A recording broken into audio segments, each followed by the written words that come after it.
created by experts who have profited over $7 million playing fantasy sports. These guys are going to help you crush your drafts this year with tools like the Draft Wingman. That's powered by projections from the #1 ranked daily fantasy sports player in the world, Awesemo himself, and includes a one-of-a-kind recommendation engine that takes into account your prior picks to ensure a well-rounded team and optimal draft. Draft Wingman is also outfitted with best ball specific recommendations, including our stack highlighting feature, which helps you complete your all-important best ball stack. If you're looking for more details, or maybe you're already down to join us for an incredible NFL season, click the following link and use the promo code WR, that's WR, to get the entire draft kit for only $9.95. We'll see you over there.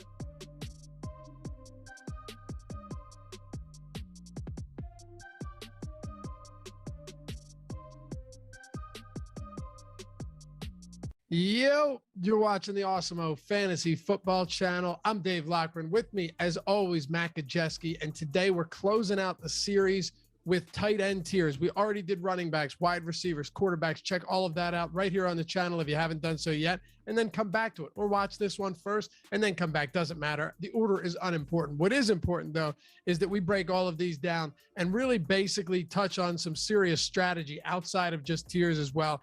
How are you drafting tight ends? How serious are the tiers when it breaks from Kelsey to Waller to Kittle, so on and so forth, into the later rounds of the draft, whether it's standard league, just redraft, PPR, super flex, whatever it is, and more importantly, best ball. So Matt, a lot to dive into today. It's not a position that everyone gets super excited about, but it's a super important position when it comes to how you attack it.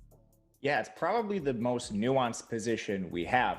If you just look at your standard 12-team leagues, your team with Travis Kelce has a significant advantage over that number 12 team who's maybe streaming week to week and getting 5 or 6 points. So where you draft some of the more valuable tight ends is crucial to these overall fantasy drafts. No doubt. And I think it's important to point out as well that, you know, people look at tight ends and they say, I don't like drafting early tight ends. You know, they're just not as good. But you have to consider a couple of things here. Travis Kelce was the 7th best PPR producer in the league last year. And I'm talking running back, wide receiver, and tight end, not just pass catchers. Darren Waller PPR formats was 10th. So both of these guys were top 10 in scoring, not at their positions, of course, not even as pass catchers, but among all skill players. So I think, Matt, it's important to consider not just that these guys are legitimate elite wide receivers playing a tight end position, but also how scarce the position is at tight end compared to other spots. Whereas if you're landing one of the 2, maybe 3 elite tight ends in this league, you're, as you kind of put it right there, you're head and shoulders ahead of everybody else as long as the rest of your draft looks solid. For sure. You basically have a wide receiver 1 in your tight end position. And we know from experience, it's much easier to fill the wide receiver slots than it is the tight end slot. So there is a lot of merit to drafting them early. Yeah, and I think you could also make an argument. I don't have any, quantifiable data on this, but it just kind of makes sense given how one position just doesn't produce as well on the whole, and it's also there's less of them. But it's got to be much easier to hit on late round wide receivers that end up, making starts for you than it would be to hit on late round tight ends. For sure. Let's even just look back to last year, some of the popular late round tight ends. Adam Troutman, Chris Herndon's been a popular late round tight end. Cole Kmet last year with 2. Cole Kmet. I mean, we're talking my Chicago Bears and my Notre Dame Fighting Irish in that one. That one really hurt. But yeah, like you said, a lot of these late round tight ends aren't panning out, whereas the late round wide receivers, there's more of them on the field. It's a little easier for a late round wide receiver to produce. All right. Well, now that we have that in mind, one more question, then we jump into our tiers. Yesterday I did an underdog draft.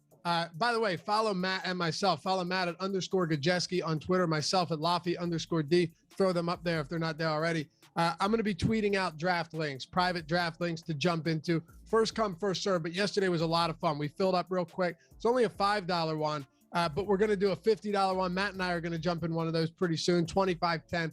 We'll go up and down no matter what it is, whatever your stakes are. But if you haven't signed up yet, go to underdogfantasy.com. Use the promo code Awesemo, AWESEMO, and get $25 upon signing up. So you're ready for when we do these drafts if you want to join us. Again, at Laffy_D, at Matt_Gajeski. We'll be throwing links out, doing some drafts leading up to the season. Underdog Fantasy is awesome. You'll love it.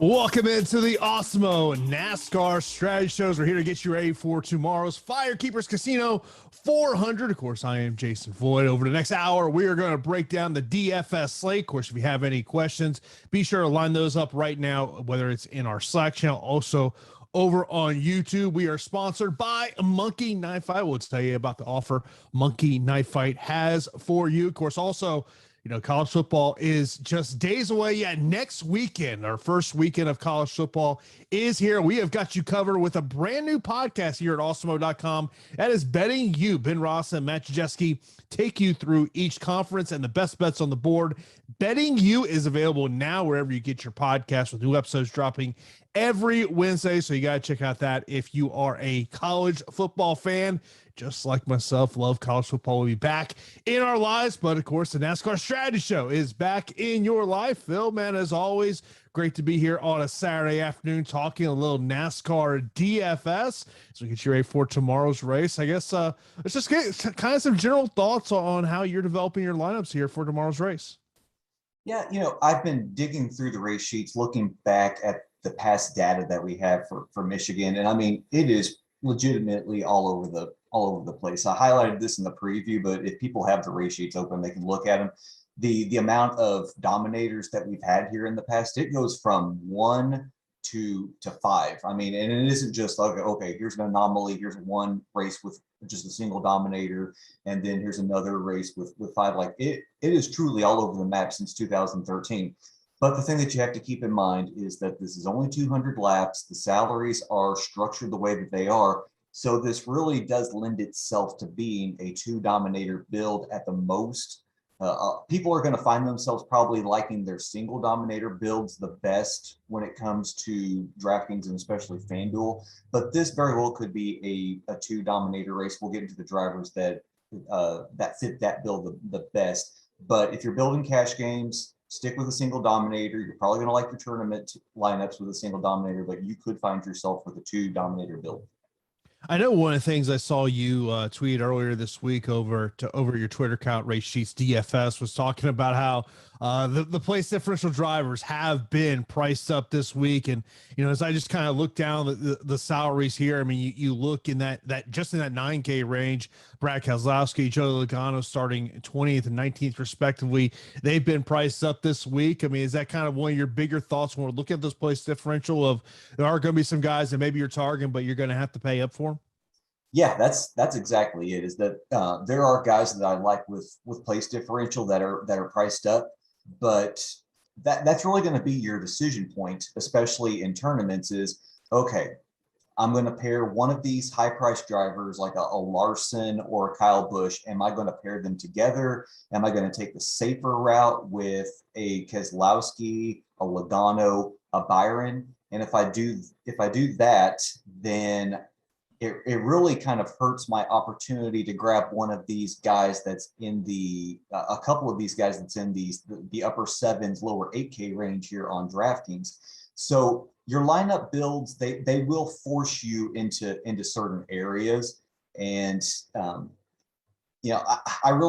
I hate to say, but I don't think there is a long direction to go this week. I like the idea of a Larson or Busch paired with a Keselowski, and then you just take one guy from that lower 8K, higher 7K range, or you just say, I'm bypassing Byron, I'm bypassing Keselowski, and I'm gonna take 3 of these guys from that range. There really doesn't seem to be a bad way to build lineups this week.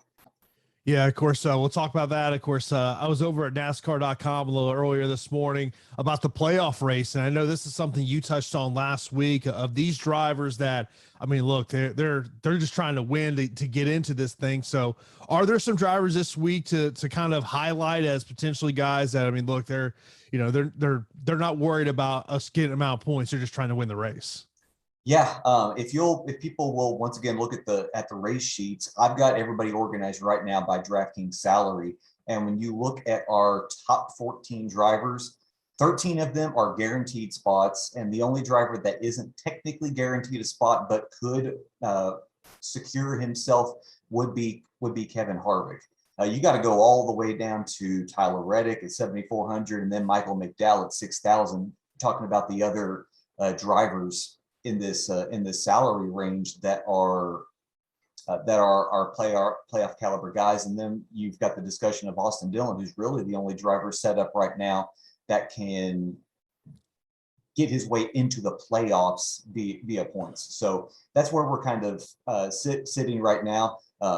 Last week's race in Indianapolis really kind of flipped things on its head. Austin Dillon was set up in a really good spot to gain some points on Tyler Reddick, but as everyone knows who was watching that race, I mean, the final restart, Austin Dillon went from in front of Tyler Reddick to completely out of the race and lost even more ground. So something to definitely keep your eyes on this week is Tyler Reddick and Austin Dillon for that final spot.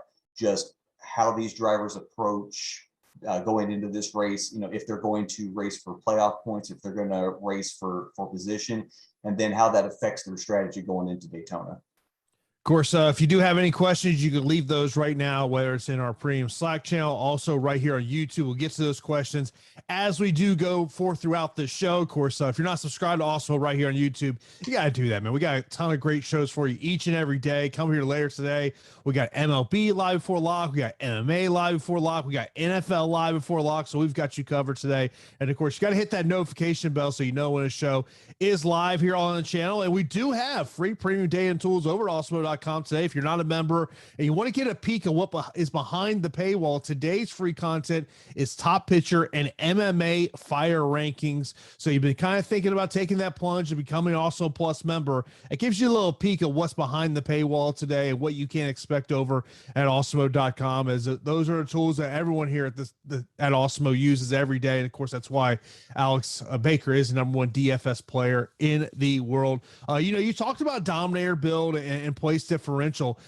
When you were saying that a little earlier, what kind of came to my mind, Phill, is if I want to go to, say, a 3 dominator build, what does that roster construction look like?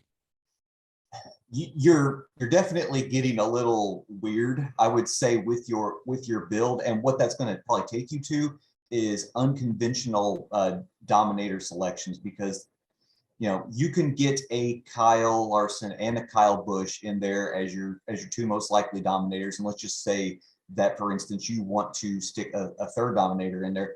Well, chances are you're really not going to like the lineup you're putting together if you consider Hamlin or Harvick in there. So you're probably moving down the board to an underpriced Martin Truex Jr., an underpriced Chase Elliott, an underpriced Ryan Blaney. You might even be considering Bowman or Busch as a 3rd dominator, and that will really give you some differentiation tomorrow in tournaments. I think it seems that the touting so far that I've consumed this week, a lot of people think that Larson is just going to absolutely run away with this race. Just lead from the start, lead 160, 170 laps, just make this a complete snooze fest. You'll be better off taking a nap in the middle of the race than actually watching it.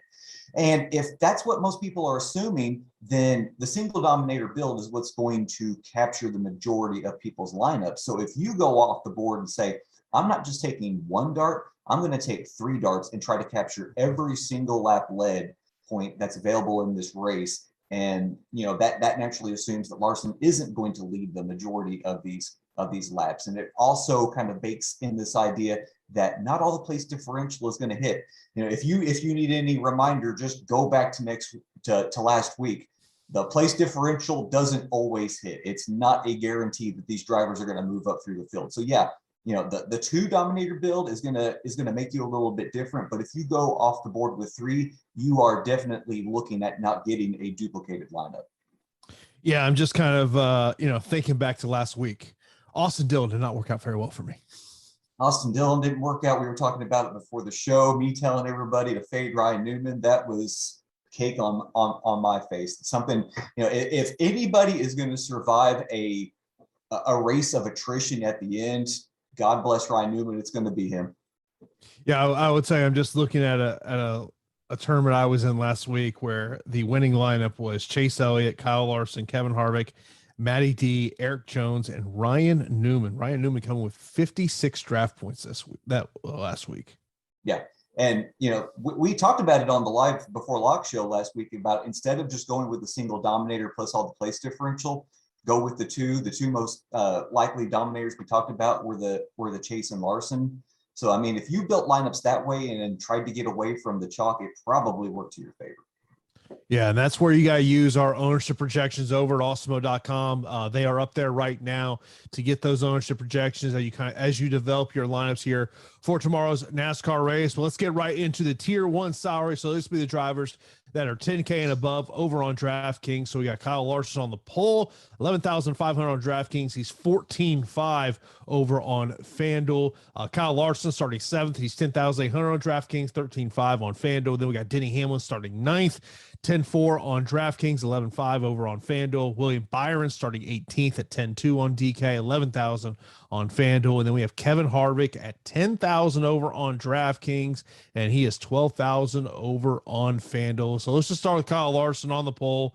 Obviously, this has been the season of Kyle Larson. Just a lot of people may just say, you know what? Screw it. I'm just plugging him into my lineup, and I'm going to pay up for him, but you feel pretty good about what it is. But so what's your thoughts about him on the pole tomorrow? Yeah, it's so hard to envision him failing. Now, of course, ever since we've had the era of NASCAR without qualifying and drivers earning pole positions without actually qualifying for them, fading the pole sitter has generally just been the smash play. Don't just assume that because they're starting up front that they're going to run away with the lead. But Lord, it's Kyle Larson. It's this package. You've got a couple of wins. You've got a couple of two other races. You've got Atlanta and Kansas where he should have won, but some late race scenarios took those wins from him. Another win in this package should have happened at Pocono, but he cut down a tire in the final turn. It's all lining up for Larson to just be a fantastic play. Through these 8 races, averaging 43.6 fastest laps per race, averaging 106 laps led per race. He has just been absolutely dominant in this package. And yes, there is a little bit of concern because the last race that we saw in this package was the race at Atlanta, and Larson just was not a factor. He started in the about 7th or 8th, kind of fell back, worked his way forward, and he was never a factor in that race. And I believe they talked about after the race, him and his crew chief, that just whatever setup they went with, and really I think it was it affected the whole Hendrick team. Just like whatever the setup was that they thought going into that race was gonna pay off, it was not there. So I think this week with him on the pole position has been very beneficial to drivers here at Michigan in the past. We've seen Larson be a dominator from the pole position. We've seen him win twice from that first starting spot. He did that at Charlotte, not correlated, but he did that at Sonoma, and then he almost did it again from Pocono.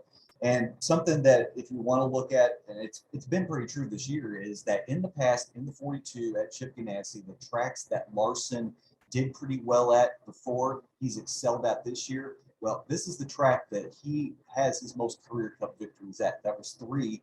Now, if you look at the race sheets, they don't show up because those wins for the 2 in they were from 2016 to 2017, 3 straight races. He won them all in 3 different scenarios. But just know, this is a track he's good at. His racing style really fits this track, being able to ride up against the wall, carry momentum, and it really is going to be it'll be a tough scenario if Larson isn't one of the top dominators tomorrow. Yeah, I mean, look, he's going to be popular. I think that, and if you're putting him in your lineups, you know that automatically that he's going to be popular in there. You look at William Byron starting 18th, so we got some place differential there, 10,200 on DraftKings, 11,000 over on FanDuel. What's the evaluation in terms of William Byron? I mean, obviously the place differential is there, but is he worth the price? Yeah, this is one of the tougher issues. And yeah, we talked about before that, if you want to go with a Larson plus a Byron, Keselowski, Logano, just, name your driver. And then you want to grab one of those guys in the 8K range. That's a fine way to build your lineups. But the fact of the matter is that if you're going to take one of these guys in this range, Byron right now in this discussion as the most expensive of these 3 high-priced guys with place differential, you need more than just place differential from Byron. You need him to grab fastest laps on his way up to the front. You need him to secure a top 5 finish. Now, can Byron do that? Well, of course he can. He's been pretty stinking consistent this year in this package.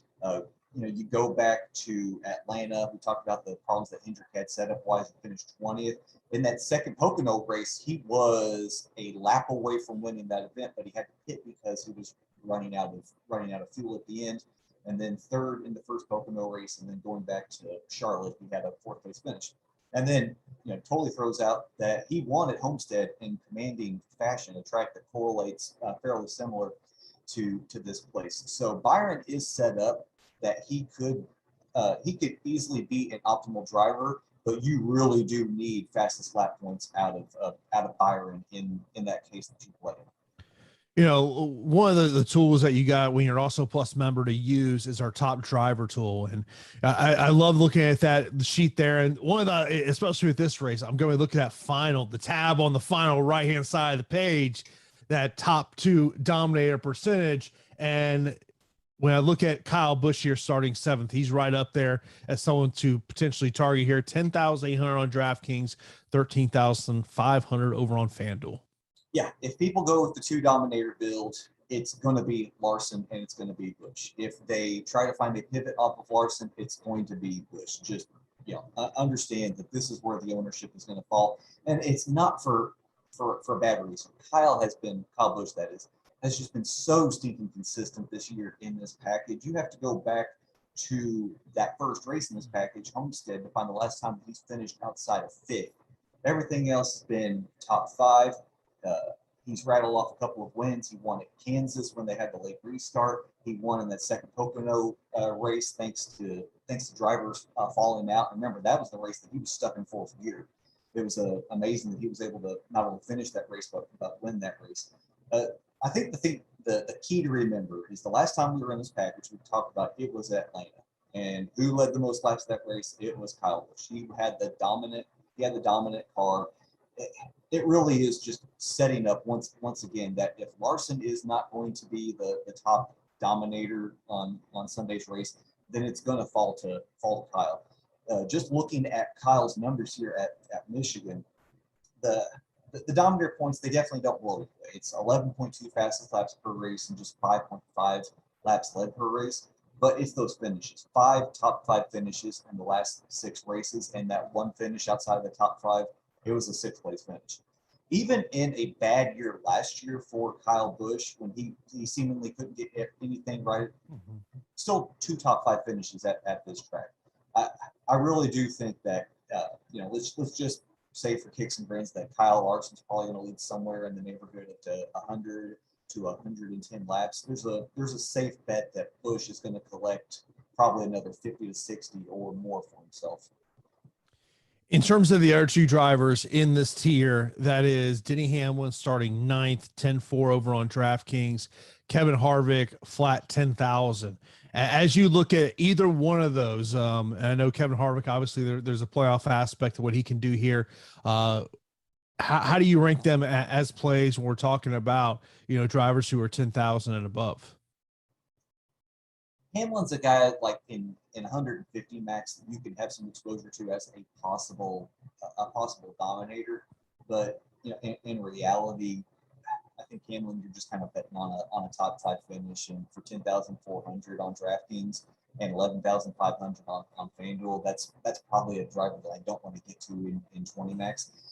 Harvick, I want to believe if Harvick's going to break this cycle of where he's been this season, 8 races in this 550 horsepower package and 0 laps led, this should be the track that he does it at. We are talking about 4 wins in the previous 6 races. He swept the 2 back-to-back races at Michigan last season. You go back to that August 2019 race. That was a win. The August 2018 race here, it was a win. So we're talking about 3 straight races in this August event at Michigan for Kevin Harvick. This should be a slam dunk, but God, he has been nothing close to that Harvick that we remember either last year or in years prior. maybe they do something setup wise for Harvick that it's really they're throwing darts at the wall hoping something sticks, and maybe we get something like that. But there's not going to be any clue that that's actually happening. Maybe Rodney Childers will drop a hint on Twitter about them doing something different this week. But I have to say that the Harvick that we've seen this entire season is probably the Harvick that we're getting tomorrow. And that's probably just going to mean a top 5. So in my 20 max builds, I'm probably staying away from Hamlin. I'm probably staying away from Harvick. Maybe on 150 max builds on FanDuel, I might find myself to some Harvick, but it's going to be slim. Of course, I mentioned earlier on the show, come up here later today, we've got NFL Live 4 Lock to get you ready for tonight's NFL preseason action, and you got to take advantage of a great offer we got going on right now for an early bird Awesemo Plus NFL annual pass where you can get 25% off when you use the promo code BLITZ. That's a full season of Awesemo Plus player projections, ownership projections, top stacks, premium slack, and so many new additions we're adding for this upcoming NFL season. And as an added bonus, this also includes projections and updated depth charts for all preseason long. That's promo code BLITZ for 25% off and Awesemo Plus NFL annual. Just click the link in the description of this video to activate that offer. You got to check out all the stuff we have going on for this season in the NFL. So now we'll move on to tier number 2. This will be the drivers who are in the 9K and 8K range over on DraftKings. So we've got Brad Keselowski starting 20th, Joey Logano starting 19th, Martin Truex starting 5th, Chase Elliott 2nd, Ryan Blaney 3rd, Alex Bowman 10th, Kurt Busch starting 6th, Eric Almirola starting 23rd, Christopher Bell starting 26th, Austin Dillon starting 26th. So we've got some place differential in there, but also, Phil, we got some potential dominators there of drivers who are starting in the top 5. You got Chase Elliott starting 2nd, Ryan Blaney starting 3rd, Martin Truex Jr. starting 5th. Right. A guy that I've been talking a lot about this week is Brad Keselowski. A couple of second-place finishes. This is his home track. Not that we really ever care about home tracks because Kyle Busch and Kurt Busch, their home track is Las Vegas, and they seemingly never do good there. But Keselowski's merits, they fall that he's been better in this package than the 750 horsepower package, which has been a flip versus last season. But the thing to note is, and this was touched upon in one of the articles this week, is the tire combination that they're using. If I have my facts still located centrally in my brain, is that they're using the left side tire from last year's race. Keselowski finished 2nd in that first race. He ascended to the lead in the 2nd race, but in the process of taking the lead over teammate Ryan Blaney, he wrecked him and Blaney out. So who knows what his true finish would have been in that event. But the right side tire is going to be what was used at Kansas. Kansas and Las Vegas. When you look at those finishes, we're talking about a 2nd at Las Vegas and a 3rd place finish at Kansas. So I think that's really spelling well that if out of these 3 higher priced guys with the place differential, I really do think Keselowski is heads and tails above Byron and Logano. Talking about the potential dominators in this range, I don't like the prospects of Chase Elliott. Like he's giving you good finishes in this package. He's got somewhat good history at Michigan himself, but it never counts towards actually ascending to the lead. In the past 6 races here, he's only averaging 1.7 laps led per race.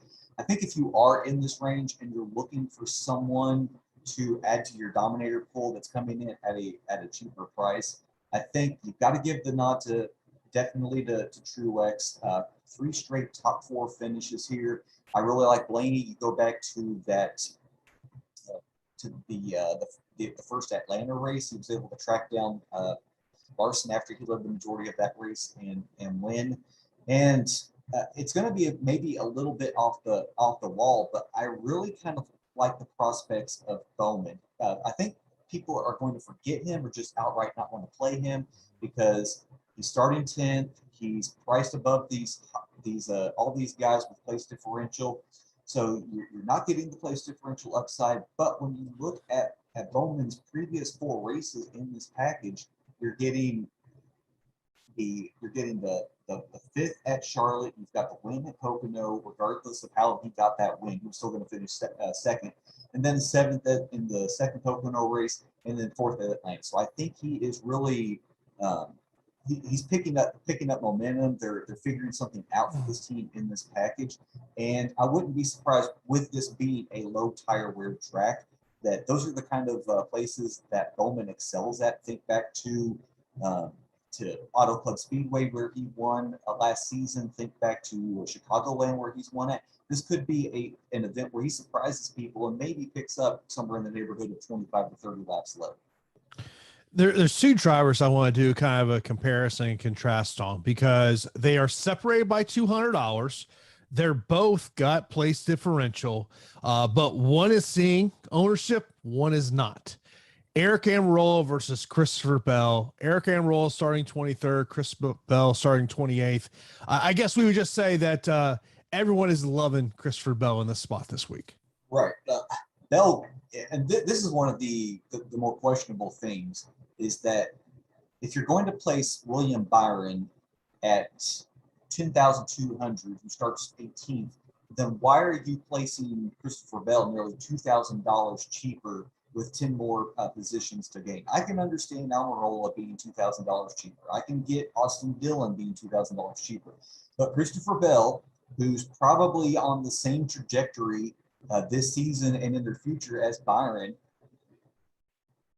I understand that the betting odds are definitely in Byron's favor. But when it comes down to what they're going to give you as a fantasy player, especially here on DraftKings, it doesn't make sense, the $2,000 cap. That said, Bell definitely has a higher ceiling than Almirola. Bell's a guy that you're probably looking at somewhere around the top 10. Meanwhile, Almirola in this package, it has not been good for him. Almirola's best finish, they were actually the back-to-back races at Pocono where he finished 16th. Everything else, it's been 20s, and it's been even worse in the 30s. So you do worry that Almirola is just gonna be a product of starting 23rd, picking up a few spots, and for 8,300, you're not going to be in love with that. That makes him an okay play in cash, and probably someone that you're not going to be excited to play in tournaments. But Bell really does feel like a guy that's going to have a ceiling attached to him. But like you said, that ownership is going to be heavily swayed in Bell's favor. Yeah, I mean, I think the question I have with Christopher Bell is like, if you're playing in say a 20 max or 150 max of, do you want to match the field? Do you want to go maybe a little less, a little more? I mean, obviously the ownership's going to be substantial for him in that spot. Yeah, see, that's a very good question because Bell is probably worth, matching the field on, but for just $100 less, there's Austin Dillon. And believe it or not, people, Dillon's been a whole lot more consistent in this package than Bell has. Dillon's got an average finish through these 8 races of 11.5. Meanwhile, Bell's is sitting at 19.6. And Dillon's actually averaging more fastest laps on average per race than Bell is. Now, granted, Dillon's going to have ownership himself because of where he's starting. But quite frankly, there's no reason to just absolutely hammer the fire out of Bell in your 20 max lineups when there's a completely comparable guy there for a little bit cheaper than Austin Dillon. Yeah, I'm just looking at ownership projections. Yeah, Austin Dillon's getting some ownership in there as well. I mean, you've mentioned about a couple of drivers in this tier. You mentioned a little bit about Ryan Blaney there. As I'm looking at as a potential leverage play, he might be a guy that I'm looking at just because of everyone's going to be getting the Kyle Larson. Everyone's going to be getting to, Kyle Busch. That maybe Ryan Blaney is potentially a guy to look at to help differentiate yourself from the field. Yeah, you look at Blaney's history here at Michigan. You've got 4 top 10 finishes, 2 top 5 finishes in the past 6 races. Like I said, Blaney was leading this race last year, ascended to the lead, was leading for 6 laps, and then here comes his teammate trying to pass him and then wrecked right into him. It was a horrible circumstance. I remember sitting on my in-laws' couch about to lose my mind when I lost my top 2 dominators in one fell swoop. But regardless, in this package, Blaney has been so much better than he has in the 750 horsepower package. We're talking about it going in reverse order: a 5th at Atlanta, the 2nd Atlanta race. You got a 5th and a 6th in the Pocono race. 13th at Charlotte, which is so-so. 21st at Kansas, we were not happy about. But then our 2 corollaries of Las Vegas, you've got the 5th, and Atlanta, you've got the first place finish. So you really do have to consider Blaney as an under the radar dominator candidate. And the fantastic thing about him, and it's this way on both sides, at 9,000 on DraftKings and 9,500 on FanDuel, just what you need from him to hit that, let's just say that 45, 50, 55 point range. It's so much less than what you need from Kyle Busch. Mm-hmm. And I feel so much better about Blaney being able to grab some dominator points than I do either Chase or Bowman. And I just talked about how much I like Bowman. Blaney can get there a whole lot quicker, and judging on his history at this track and his history in this package, he seems like a whole lot better pick to actually get to the front and stay there. Of course, this is the Awesemo NASCAR Strategy Show. We're getting ready for tomorrow's NASCAR race, and we are sponsored by Monkey Knife Fight. With Monkey Knife Fight, you are in charge whether you want to play UFC, PGA, esports, soccer, NASCAR. Monkey Knife Fight has it. It is super simple to get started. All you got to do is go to monkeyknifefight.com. Choose the game you want to play, your contest type, and your buy-in. And even better, Monkey Knife Fight has an instant first match deposit of up to $100 when you mention that promo code Awesemo. So be sure to use that promo code Awesemo. Instant first match deposit of up to $100. Very simple to play over there. You know, in terms of NASCAR, fancy points that you can see it there on the screen as well. So be sure to check out our sponsor, Monkey Knife Fight. Now, Phil, let's move on to the drivers who are in the third tier. So let's be the drivers in the 7K and 8K range. So we've got Daniel Suarez, who starts it off there at 7,800. He's starting 30th. Ross Chastain starting 22nd. He's at 7,700. Ryan Preece starting 32nd, 7,500. Tyler Reddick 14th, 7,400. Matty D starting 4th at 7,300. Ryan Newman 16th, 7,100. Cole Custer, he is starting 27th. He's at 7,000. We got Ricky Stenhouse Jr. starting 12th, 6,900. Chase Briscoe starting 21st. He's at 6,700.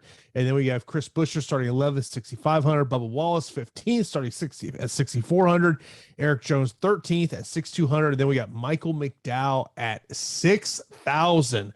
Where do you want to start here? We got a lot of drivers to talk about here. So where do you want to start?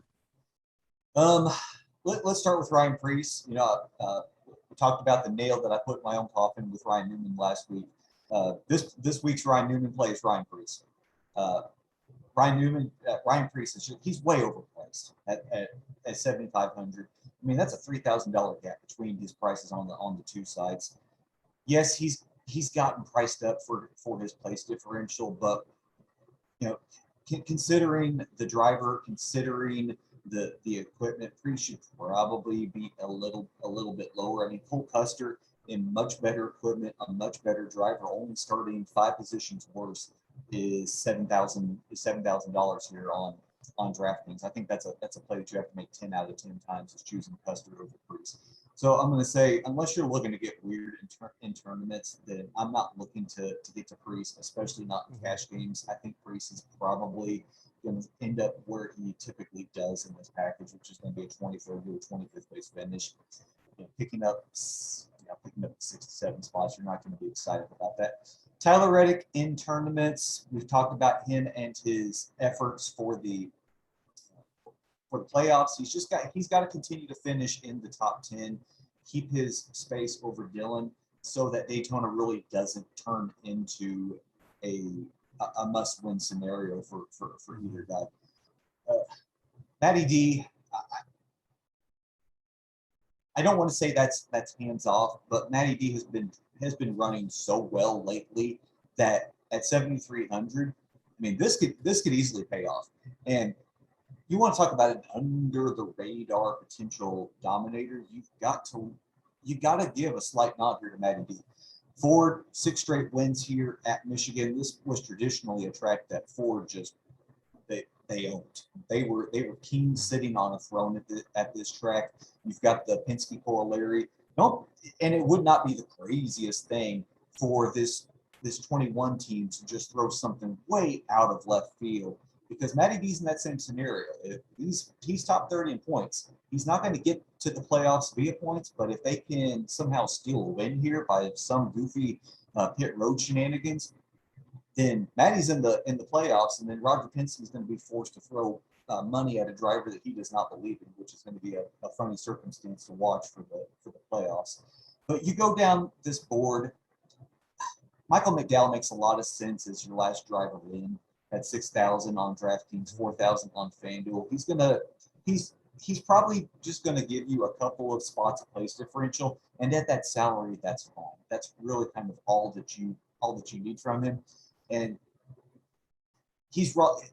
If I look here at our ownership projections, yeah, Matty D is going to soak up a bunch of ownership, because when you look at the rest of these guys in this range, like how many people do want to play Chris Buescher starting 11th, or Bubba starting 15th, or Eric Jones starting 13th, or you go up to Ricky Stenhouse starting 12th. These are guys in really tough positions that people are just automatically going to click out because they don't see any possible way that these guys even get to 3.5x or 4x. Like, how are these guys really going to maintain position with much better drivers behind them? So don't be surprised McDowell's going to be the highest end of all these guys in this range. And look, if you're looking to separate yourself in the field, Matty D is the guy you got to look at. I mean, literally, he's getting no ownership. So he's someone that, in terms of differentiating yourself, is someone you want to look at there. Chase Briscoe, 21st, is someone that we're seeing getting some ownership here. He's obviously got some place differential there.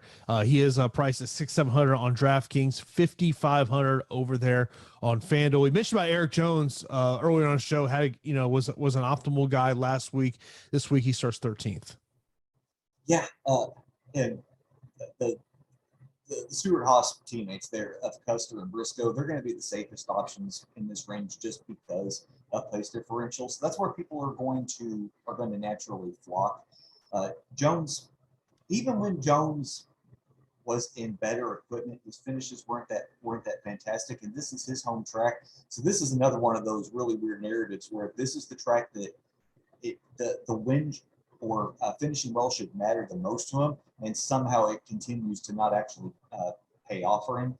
I will say in tournaments, I've got Bubba highlighted as a GPP play at 6,400 and then 6,500 on FanDuel starting 15th. If Bubba really can just kind of hang around and hold this position, then that might end up working. And if people want to scoff at that, look at his last 4 finishes in this package: 14th, 5th, 14th, 14th. So, I mean, I think he's capable of maintaining and holding that position. Mm-hmm. And if you're wanting to play a little bit of a corollary, look at the past finishes for Joe Gibbs drivers at this track. It is just over the last 2 years, it is littered with top 5 finishes. Whether we're talking about Busch, we're talking about Hamlin, we're talking about Truex, it's just a bunch of consistent top 5 finishes for these drivers. And that takes me back to Monkey Knife Fight. The very first, more or less, that you're looking at there is Truex 16.5 points and Kyle Busch 15.5. You're basically just needing top 5s from these guys to hit the board. And that's something I'm fully expecting both of these guys to do tomorrow. And if that corollary is going to pay off with Wallace, this being basically the Joe Gibbs 5th car, then I don't see a reason why Bubba doesn't at least maintain position, if not pick up a pair or 2 spots. One of the questions we've already got in the YouTube chat, and this can lead us into talking about the final tier here, the drivers underneath 6,000, from Gabby saying, how low do you go?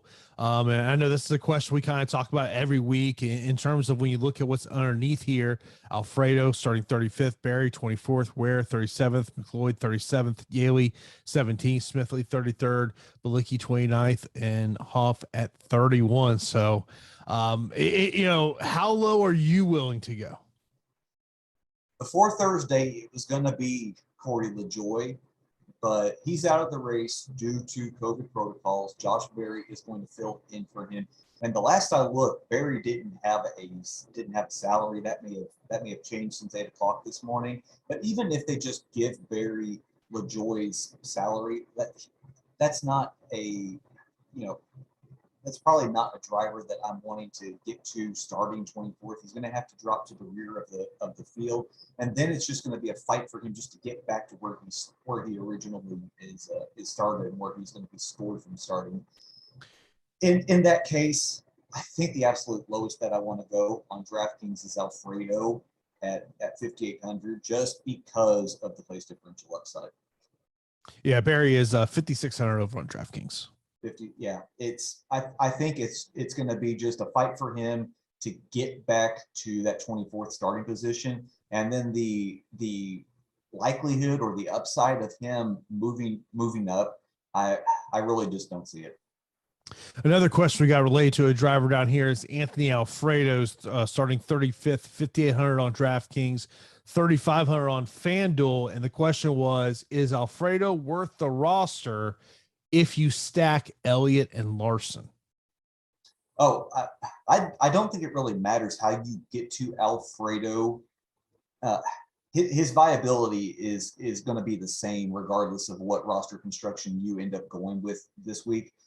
What you need from Anthony Alfredo is, can he pick up 10 or more spots? Because he starts so far back, he got priced up here on DraftKings. So you are needing somewhere in the neighborhood of a 25th, 24th, or even a 23rd place finish for him to scratch that 5X range. And can he do that? Sure. He's peaked out at 23rd before in this package, but the majority of the time, his average finish is sitting somewhere around 26th. His average running position is sitting at 26. So if that's what happens, then Alfredo's not hitting 5X. But quite frankly, down in this area, if people go this low, if they're not playing Alfredo, they're playing McDowell. And McDowell needs to get into around 17th or 18th to hit 5X.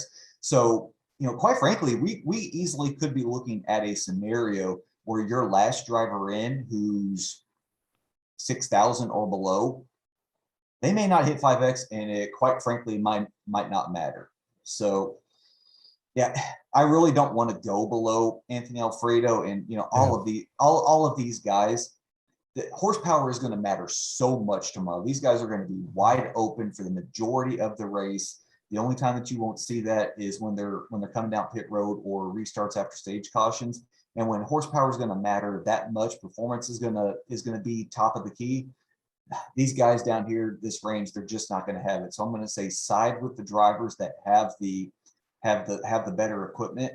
And down here, it's Alfredo and it's Haley. And Haley starting 17th is definitely a no-go. That's what I was going to say. I was going to go, how do you get to Justin Haley starting 17th? Yeah, if you play Haley, you are betting on the end of this race being a wreck fest, just absolute attrition. We have plenty of scenarios. In fact, Larson's third win a few years back happened because there was a late caution. They stacked everybody up for green-white checker overtime, and Larson was able to steal that win after not leading a single lap of those previous 200 and was able to get up there. Could we see something crazy at the end of this race? Absolutely. And if Haley survives it, now remember, with him starting 17th, I mean, even if he falls back to like 25th or 26th and still finishes this race, that negative place differential it's not going to be nice. But yeah, if you're playing Haley, you are betting on a wreck at the end, really kind of shuffling up these results. Of course, if you do have any questions, you can line those up right now in the YouTube chat. Going to get to those here momentarily. You can also line those up over in our premium Slack channel if you're an Awesemo Plus member. But do want to let you know, of course, I mentioned about football season is right around the corner. That means it is fantasy football draft season, and you got to check out what we got going on over awesemo.com for our fantasy football draft kit, which is available now for season long and best ball fantasy leagues. These are the same projections, tools, and analysts that we put into our NFL DFS package that goes into our draft wingman, best ball rankings and stacking guide, trade value chart, so much more. And you'll receive up to $35 credit for underdog and FFPC leagues. And to get this package for 33% off, use the promo code WR, like wide receiver, WR at checkout. That's less than $10 for everything we have to offer for season long and best ball. Just click the link in the description of the video to activate the offer. I will tell you, I used that draft wingman last year. It was extremely beneficial to me. I'd tell you, I know everything about the NFC South, but when it comes into the second string, whatnot, other divisions around the league, again, that draft wingman definitely helped me out. And man, it's a tool that I'm going to be using for my fantasy football drafts, and you got to too. Be sure to take advantage of that special we have going on over right now. It is just an awesome deal that we have going on there. You got to use that promo code WR. So we'll get into any questions that you may have. Let's get into some questions over on YouTube. And Gabby asking for a 20 max. How big should your driver pool be? I think this is going to end up being a race, personally for me, that on 20 max on DraftKings, I'm probably going to end up somewhere in the neighborhood of 22 to 25 drivers. I might. There's a good chance that I'll probably even take the step of just everybody below Michael McDowell. I'm gonna get rid of. I'm just gonna take the stance in my lineups that Alfredo's not gonna move far enough forward to get close to hitting the 4x or the 5x range. And then, of course, there's gonna be guys like Busher and Jones that are just gonna be absolute no-goes. But I do think that this is gonna be a bit more of a wide open race. So if you have somewhere around 25 drivers, don't be surprised and don't think, oh man, I really need to shore this up. Next up from James, he says best driver in the 7K range, ... Matty D. 7K range. It's such a chalky week. And if you don't like chalky slates, then this might just be a week just to watch the race. But I really like Daniel Suarez. Suarez, a couple of top 5 finishes here at Michigan. You have to go back to his time at Stewart-Haas when you got those. But in this package, a bunch of top 15 finishes. We're talking about 5 top 15 finishes. His most recent race in this package, it was not good. It was a 36th place finish. But that was when Cody Ware decided he was moving through the field come hell or high water and ended up taking out Ricky Stenhouse Jr. and Suarez in one felt swoop, and somehow I don't think Ware ended up getting any damage in the process. It's just one of the weirder circumstances. But Suarez has top 15 potential in this car, and I think that's easily going to pay off more than any of the rest of these guys down here. Of course, appreciate everyone that's here on a Saturday afternoon watching the Awesemo NASCAR Strategy Show. Of course, be sure to give us a thumbs up.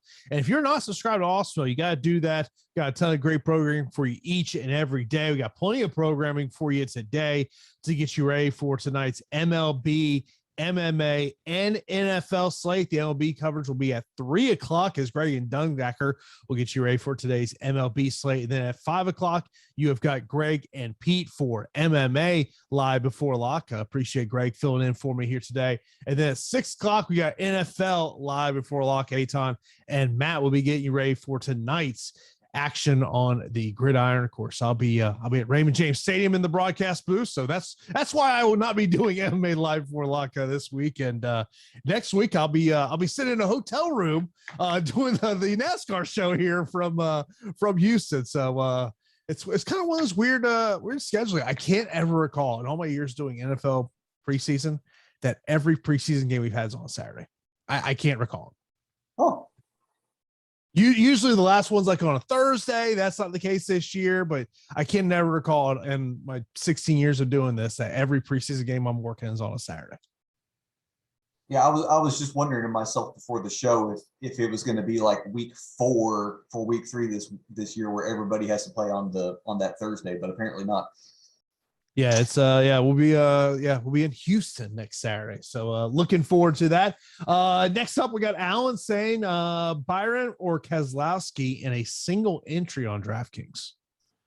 I'm going to go with Keselowski. You know, I've mentioned all the reasons that I'm really high on Keselowski, and plus, in a week that you're trying to jam in as many of these place differential guys, that $400 is probably going to matter. So give me Keselowski over Byron. Is there someone up there with heavy place differential that you're just like, man, I'm not going to get to a ton of that driver? Probably in 20 max on DraftKings, I'm not going to have a single share of Joey Logano. Yes, he has nearly the exact same place differential potential as his own teammate. Logano's got a win here back in the June 2019 race, a race in which he started on the pole, and he led nearly the entire race. But you look at what Logano's done in this package this year. Just 3 top 10 finishes, average finishing position of 14.9. His team's focus has been on the 750 horsepower package, and they've just kind of been getting what they can get out of this car in the 550 horsepower package. So don't be surprised if Logano is a 12th to a 13th place driver tomorrow. In terms of single entry, what would be your strategy for single entry? I think just to get away from the chalk tomorrow of the single dominator builds, I really do like the prospects of going Larson, Busch, and then with that build, you're probably just going to have access to one of these drivers in that Almirola, Bell, Dillon, Suarez range. And, you know, quite frankly, in that scenario, I might just go Suarez because I feel like he's got the best actual potential of these guys, like the best base to go on with my lineup. Of course, if you are watching this or listen to this after the fact, we appreciate you taking time out. You got any questions for Phill, you can hit him up in our premium Slack channel. Let's end on this question, which is Kurt Busch or Kyle Busch? Well, I mean, we're talking about $2,000 in salary difference here just on DraftKings. Kurt's got the win going back to Atlanta, but Kyle has just been so much more dominant, so much more consistent in this package. You know, if you've got some weird scenario where if you're picking between these two drivers despite the salary difference, then it's Kyle Busch.